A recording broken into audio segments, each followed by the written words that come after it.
காலையில் எழுந்திருக்கும் போதே வயிற்றை சுருட்டி பிடித்து இழுத்தது அன்னம்மா கிழவிக்கு.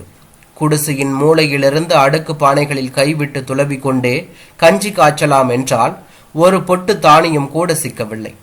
முந்தின நாள் இரவு பச்சை தண்ணீரை குடித்துவிட்டு படுத்த ஞாபகம் வந்தது.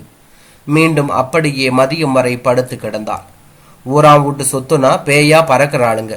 உழைச்சி சம்பாதிக்கிறதே இங்க ஒட்டலையாங்காட்டியும் இதுதானா ஒட்டப்போவது நாயிங்க. புலம்பியபடியே அரைந்து அரைந்து சாணத்தை இரு கைகளாலும் பிசைந்தாள் பாக்கியம்.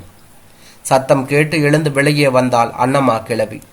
என்னடி பாக்கியம், எதிர்த்தாப்புல யாருமே இல்லை, நீ பாட்டுக்கு பித்துக்குள்ளி கணக்கா புலம்பிக்கிட்டு இருக்கிற, இன்னா விவகாரம் என்று கேட்டாள். ஒண்ணுமில்லாத்த, எங்க கழனியில அந்த கட்டையில போற பேபிக்கிறாளே, அவ தன்னோட மாட்டை மேய்ச்சலுக்கு அவுத்து விட்டுட்டு கண்டுக்காத மாதிரி வரப்புல நிக்கிறாளாம். எங்க வீட்டுக்காரரை பார்த்துட்டு கேட்டாக்கா தானா கவுத்தை இழுத்துக்கிட்டு மாடி ஓடிடுச்சின்னு சொல்றாளாம். என்ன தைரியம் பார்த்தியா அத்தை? அட விடுடி, வாயில்லாத ஜீவன், 2 புல்லு துன்றதுனால நீ குறைஞ்சா போயிட போறியாங்காட்டியும்? நீ பேபிக்கு உறவுக்காரியாச்சே, விட்டு கொடுத்து பேசுவியா என்று சலித்தபடி பாக்கியம் சாண உருண்டையை ஒரு கையால் எடுத்து லாபகமாக வீசி சுவரில் வட்டமாக பதிய வைத்தாள். ஏன் அத்தை, வீட்டில் கேவுரு இல்லையா? காலையில பவத்துக்கு ஏதும் குடிச்சியா இல்லையா என்று பரிவோடு பாக்கியம் கேட்டாள். குடிக்கலைன்னா என்ன செத்தா போடுவேன். என் மவளுக இருக்காளுகளே, ஒருத்திக்கு 3 பேர். ஒரு வார்த்தை சொல்லி விட்டா ஓடி வந்து பூ மாதிரி தாங்குவாளுங்க தெரியுமா? சொல்லி வாய் மூடவில்லை. எமோ என்றபடி அபரூபம் வந்து எதிரில் நின்றாள். அன்னம்மாளின் மூத்த மகள். இன்னைக்கு நெத்தலி கருவாடு வறுத்து மிளகு ரசம் வச்சனா உன்னை விட்டுட்டு சாப்பிட பிடிக்கலம்மா, அதான் கூட்டிக்கிட்டு போகலான்னு ஓடியாந்த. நல்லா இருக்கே நாயம். புதுக்குரல் ஒன்று முளைத்தது. அனைவரும் திரும்பி பார்த்தார்கள். கம்சலை, அன்னம்மாளின் 2வது மகள், வியர்க்க விறுவிறுக்க வந்து நின்று கிழவியின் கையை பிடித்தாள். எமோ, இன்னைக்கு மாரியாத்தாளுக்கு படையல், வடை அப்பளம் பாயாசமெல்லாம் பண்ணிவிட்டு உன்னைய கூட்டிக்கிட்டு போகலான்னு வந்திருக்கேன். இன்னைக்கு போய் கவிச்சு சாப்பிடலாமா என்று சொல்லி தாயின் கையை பிடித்து இழுத்தாள் கம்சலை. பாக்கியத்துக்கு ஆச்சரியமாக இருந்தது. அன்னம்மா கிழவி வாயை திறந்தாள்.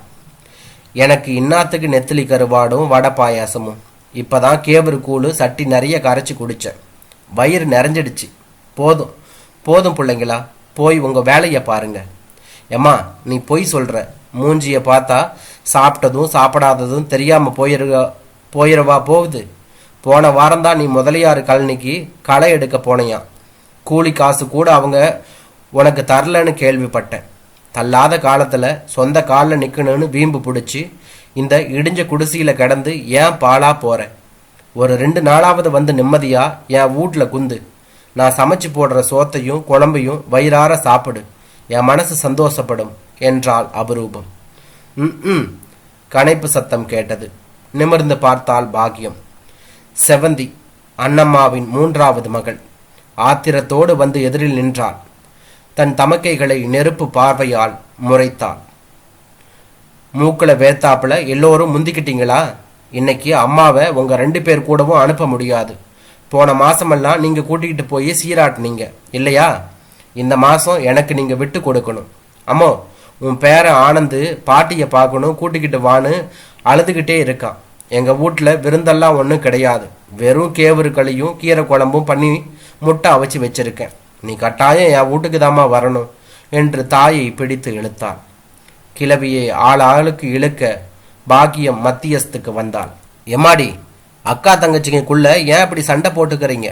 அத்தைக்கு 6 வீட்டுக்கு போக பிடிக்குதோ அவங்க இன்னைக்கு போகட்டும், நாளைக்கு இன்னொருத்தர் வீட்டுக்கு போகட்டும், நாளை கழிச்சு 3வது மவ வீட்டுக்கு போகட்டும். இன்னா நான் சொல்றது. அன்னம்மா கிழவி பொக்கை வாய் செறிப்புடன் ஒரு ஞானியை போன்று தன் 3 மகள்களையும் அவர்கள் போடும் சண்டையையும் வேடிக்கை பார்த்து நின்றார். கடைசியில் மகள்கள் மூவரும் ஒரு முடிவுக்கு வந்தார்கள். இன்று மூத்த மகள் அபரூபம் அன்னம்மாவை அழைத்து போகலாமா? அடுத்த முறை கம்சலை, அதற்கும் அடுத்த முறை செவந்தி. தாயை அழைத்து கொண்டு அபரூபம் கிளம்பும் போது, பாக்கிய அக்கா வாங்கலேன் எங்க வீட்டுக்கு, நெத்திலி கருவாடு தொட்டுக்கிட்டு ஒரு வாய் ரசஞ்சோறு சாப்பிட்டு போவீங்க என்று உபச்சாரமாக கூறினாள். வேண்டாடி அம்மா, நீ சொன்னதே சாப்பிட்ட மாதிரி இருக்கு. உங்க அம்மா தள்ளாத கிளவி, இந்த வயசுலயும் கழனியில போய் வேலை கிடைச்சா பாடுபடுறதையும் கிடைக்காட்டா பட்னி கிடக்கிறதையும் நினைச்சா ரொம்ப கஷ்டமா இருக்கு. நிரந்தரமா தாயாரை காப்பாத்த ஒரு வழி பண்ணினீங்கன்னா அதுவே எனக்கு நெத்திலி கருவாடு சாப்பிட்ட மாதிரி தான் என்றாள் பாக்கியம். சின்ன வயதிலேயே அன்னம்மா கிழவியின் கணவர் இறந்து விட்டாலும் படாத பாடுபட்டு தான் தன் 3 மகள்களுக்கும் கல்யாணம் செய்து கொடுத்து விட்டாள் கிழவி. 60 வயதிலும் தன் உழைப்பை நம்பி வாழும் அந்த கிழவி எந்த மகள் வீட்டுக்கும் அவர்கள் வருந்தி அழைத்தால்தான் போவாள். அப்படியே போனாலும் அதிகபட்சம் 2 நாட்களுக்கு மேல் தங்கியதில்லை. ஒரு பக்கம் காய்ந்த வரட்டிகளை சுவரிலிருந்து பெயர்த்து தரையில் புரட்டி போட்டு கொண்டிருந்த பாக்கியம் தூரத்தில் அன்னம்மா கிழவி செல்வதை பார்த்து விட்டான். அத்தை அத்தை என்று கூவிக்கொண்டே போய் கிழவியை வழிமறைத்தாள். இன்னா அத்தை, விருந்து பழமா? ஆமா, இன்னா 2 நாள்ல திரும்பிட்ட.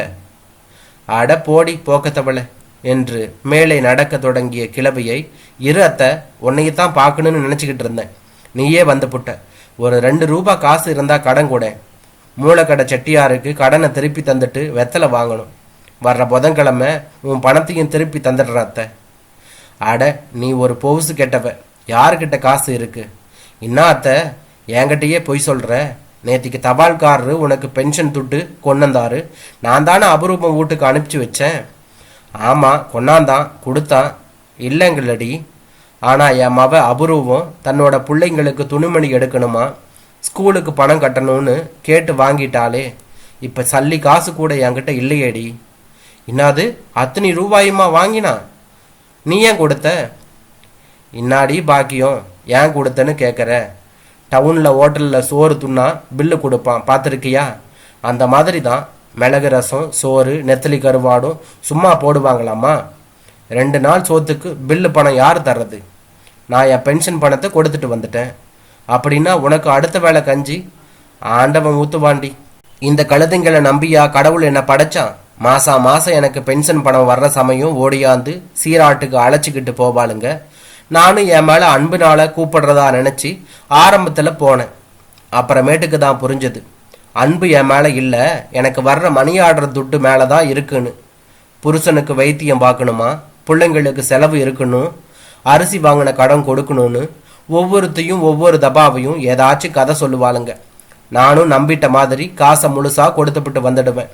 பெத்த மகளுங்க நடிச்சு சாமர்த்தியமா என்ன ஏமாத்திட்டதா சந்தோஷப்படுவாளுங்க.